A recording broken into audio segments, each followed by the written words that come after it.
You are evolving at a phenomenal rate, and as you continue to advance you are increasing your range of perceptions. With your expanded sensory range you are even now beginning to see down the hallways as they pass through your field. These most often present themselves to you as vague shadow figures out of the corner of your eyes. Perhaps you feel like there is someone else in the room only to turn and see nothing. Your peripheral vision will be the first to perceive these other dimensions of time. Please understand that this is not new. There have always been many dimensions occupying the same space. What is new is that your range of perception is now allowing you to perceive them. Upon close examination you will soon find that not all of these other dimensions are equal to your own vibration. In fact, some of them are much lower vibration and you will not likely choose to play in their realm. There is a natural biological reaction to extending your range of perception. The ego is still a part of your existence on the game board, and as such you must balance it often. With these new visions and ideas entering your field, the ego produces a natural reaction to these new events. The result is that most leading the way in this advancement are now experiencing distortions related to their perception of time. One way that this manifests is an anxiety that leaves you with the feeling that you must hurry and move into your full power. This feeling gives you the impression that if you do not rush, the world will move forward without you. Some people feel this so intensely that it easily distracts their energy, demanding all of their focus. Know that this is a natural biological reaction, much like a side effect related to your new perceptions of time, and nothing more. You have enough time to do everything you came here to do. The fact that you are feeling this anxiety indicates that you are actually on track with your progress. Another side effect is that your relationship to time as you have known it becomes distorted. This often makes it difficult to accomplish tasks in a set amount of time. Most of you will find yourself not getting things done in the amount of time you are accustomed to. Especially repetitive tasks will often seem to take longer than they ever have before. What this illustrates is that you are beginning to reclaim your power to control time. The problem is that most of you do not know how to exercise that power, and by leaving it uncontrolled, it slips easily away, leaving you with a shortage of time. Warping time in the higher dimensions is a matter of exercising conscious control. We will give you some of the basics and plant important seeds in fertile ground. We have told you many times that you are much more powerful than you see. So often you look to the outside for your power only to find it waiting patiently within your own being. The many times we have spoken of remembering your powers are often just a case of altering your perception very slightly. Such is the case with time shifting. The biggest challenge to shifting time is to set your initial goals small enough to allow them safely past your ego and your own belief systems. The state you are in at present is one where your time can now be bent slightly.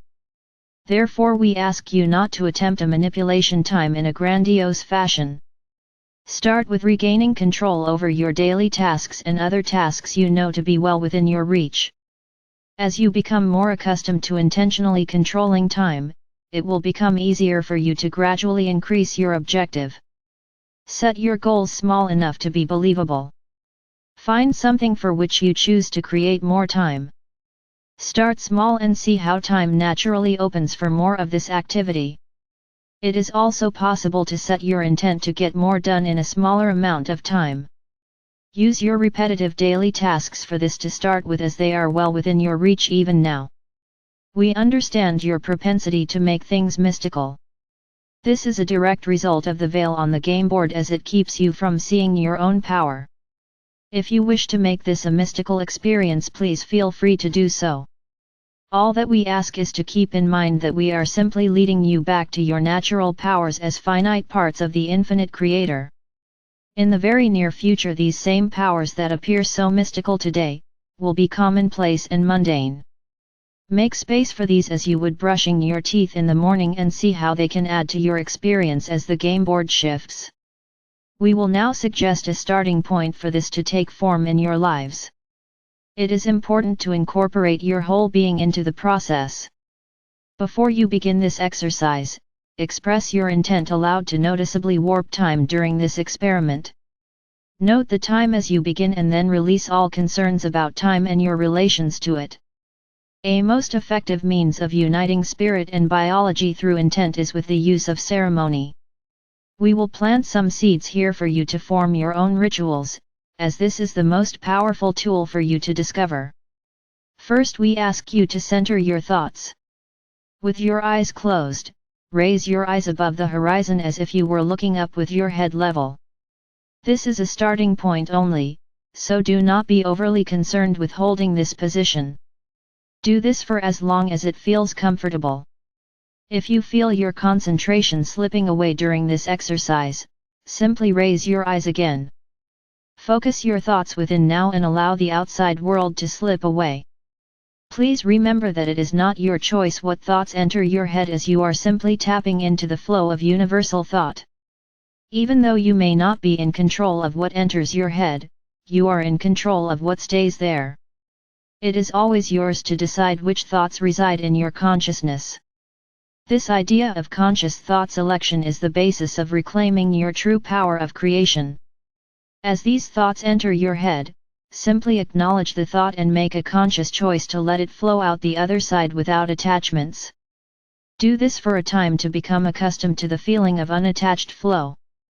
Now we will ask you to imagine a color for each thought as it enters your head. This is not a judgment, but simply an impression. As each new thought enters your head, notice its color as it moves through. Release the need to judge the colors, for there are no good or bad colors. Now take a moment to choose only the bright colors. As these flow through your consciousness, allow the bright colors to stay for a time and visit with you as you move the subtle colors through. Now choose to release all colors, and as the flow continues, choose to allow only the subtle colors to reside with you. See each thought of subtle color as it passes through. Now direct your thoughts to the use of time. As this enters your head, become aware of its color. Now take this thought about time and intentionally change its color and shift the hues that you see before you. Now you are seeing your perception of time change. Take this thought and move the color to one that suits you. Make it your special color. Notice now the sounds or smells that may accompany this thought about time. If they are not of your liking, alter them in a way that makes them pleasant to you. Take a mental picture of this thought and remember the color, the smell, and sensations surrounding this thing called time. Make a mental note to pull up this image at any point in the future when you wish to alter time. When you are finished, come back and breathe in the experience. As you release the breath, know that you have just discovered a tool for your higher good. Use it often and you will become well practiced and able to alter time more efficiently. Note the time as you return and see how long you were gone. This is but one way to begin taking charge of time as you have known it. There will be many more techniques surfacing as you begin to play with this. We ask you to openly share what you learn and help each other to understand the possibilities. Each one of you carries a special piece of the puzzle. The whole picture can only be seen by openly sharing those pieces. You are at a stage of your development when it will be helpful to remember that the spirit within is with you in everything you do. Connecting spirit and biology through the use of ritual will help you live consciously every moment of every day, walking in unison with your higher spirit. This is the remembering of your power and the beginning of the marriage to your own higher self. This reunion is what you have been calling the ascension. This process has begun. The masters on the game board are awakening in force. This is exciting for us to stand on the sidelines and offer assistance. The name of this grand game was to see if one could remember their powers and use those powers to create home on your side of the veil. You cannot imagine the excitement and honor we feel that this game is now being won. The love we have for you is not explainable in words but can be described only as a spiritual family connection. We are integral parts of one another. The feelings that we so often send you in these writings are the only way we can communicate this love. Please accept these feelings and know that as they resonate deeply within your own heart, they are in fact crystals that you have placed on your own path to remind you of the way home. Please know that we are always here for you with love and information as you request it. Know that even though you often feel alone in your path, please know that we are at your side every moment of every day. Ask, and we will come to you. We will come to you in any form that you will accept. All it takes is your intent and your willingness. You will know us by the family connection and this feeling of deep love within as it resonates within your own heart. We proudly stand at your side as you create heaven on earth. It is with great honor that we ask you to treat each other with respect, empower one another and play well together. The group. I know several people that carry the energy of the group and some even use the label of the group. A couple of months ago we did a seminar where there were 3 others that channeled the group. On the second day I did a live channel and there was this strange sensation similar to hearing an echo. After the channel I checked the one person who was aware of her channeling. She verified that she was getting the information just prior to it coming out of my mouth. To me that was a big validation, but it also illustrates just how available this energy is to anyone who chooses it. It's a great time for the planet. I know that personally I experienced a shift after the meditation last month with the second wave. Barbara and I both experienced health challenges. Although they were not serious, it was very unusual for us. We all are really looking forward to the easing of tensions that accompany this new wave of energy now on the planet. 1999 will be a very special year for planet Earth. I am honored to be here and to claim for myself the title of Light Worker. Big hugs and gentle nudges.